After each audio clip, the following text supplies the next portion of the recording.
নমস্কাৰ বোলো সকলোকে পুনৰবাৰ আপোন চৰ্চৰ অন্য এটা ভিডিঅ' লৈ স্বাগতম জনাইছো। আপোনাৰ বাৰু HDFC বেংকত একাউণ্ট আছে নেকি?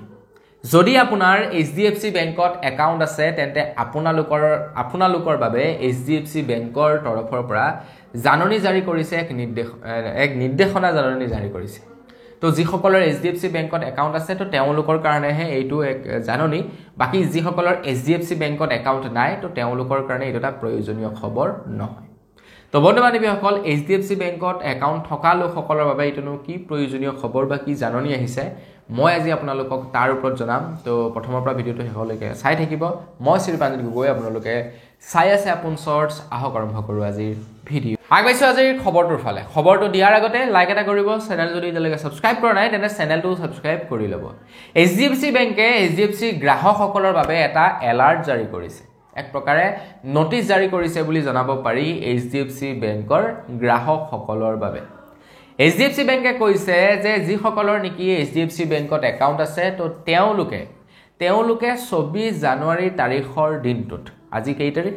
আজি হৈছে 16 তাৰিখ, গতিকে 24 জানুৱাৰী তাৰিখটো মনত ৰাখিব। কিন্তু 24 তাৰিখৰ দিনটোত HDFC যিসকলৰ নেকি বেংকৰ একাউণ্ট আছে তেওঁলোকে ৰাতিপুৱা 10 বজাৰ পৰা 25 জানুৱাৰীৰ 2 বজালৈকে অকণমান সমস্যাত পৰিব বুলি জনাইছে। সমস্যাত মানে প্ৰায় 16 ঘণ্টা HDFC বেংকৰ কাম কাজ বন্ধ থাকিব বুলি জনাইছে। 24 জানুৱাৰী ৰাতিপুৱা 10 বজাৰ পৰা 25 জানুৱাৰীৰ 2 বজালৈকে, দুপৰীয়া 2 বজালৈকে সম্পূৰ্ণৰূপে বন্ধ থাকিব বুলি জনাইছে HDFC বেংকৰ সকলো কাম কাজ। এতিয়া ব্ৰাঞ্চত খোলা থাকিব, কিন্তু ব্ৰাঞ্চ খোলা থাকিলেও কাম কাজ নহ'ব। কি কাৰণে? কাৰণ HDFC বেংকৰ যি নেকি প্ৰযুক্তিবিদ্যা তো সেয়া অকণমান তেওঁলোকে মেইনটেনেন্স কৰিব বুলি জনাইছে, যাৰ কাৰণে প্ৰায় 16 ঘণ্টা তেওঁলোকে বেংকৰ ছাৰ্ভাৰ বন্ধ ৰাখিব বুলি জনাইছে। তো সেই সময়ছোৱাত কেনেকুৱা ধৰণৰ সমস্যাত আপোনালোকে পৰিব যেনে আপোনাৰ যদি HDFC বেংকত একাউণ্ট আছে আপোনালোকে কোনো UPI ব্যৱহাৰ কৰিব নোৱাৰিব। আপুনি গুগল পে', ফোনপে', পেটিএম এইবিলাক টোটেলি ব্যৱহাৰ কৰিব নোৱাৰিব। লগতে আপোনালোকৰ যদি নেট বেংকিং আছে নেট বেংকিং ব্যৱহাৰ কৰিব নোৱাৰিব। আপোনালোকে ATM কাৰ্ডৰ ব্যৱহাৰ কৰিব নোৱাৰিব। মানে আপোনালোকৰ বেংকৰ একাউণ্টটো টোটেলি অচল হৈ পৰিব 24 তাৰিখৰ পৰা ধৰি 25 তাৰিখলৈকে, প্ৰায় 16 ঘণ্টা।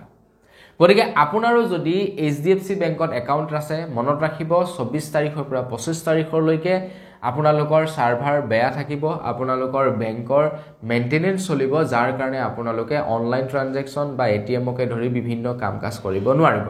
গতিকে সেই দিনাখনত যদি কিবা কাম কাজ কৰিব লগা থাকে হয়তো 24 তাৰিখ 25 তাৰিখৰ পাছত কৰিব, নহ'লে 24 তাৰিখৰ পূৰ্বেই কৰিব, নহ'লে কিন্তু আপোনালোকৰ সাংঘাতিক বিপদত পৰিব পাৰে। তো বৰ্তমানসকল HDFC বেংকৰ তৰফৰ পৰা এইটো এটা প্ৰয়োজনীয় খবৰ ওলাই পৰিছে, সেইবাবে আপোনালোকক জনালোঁ।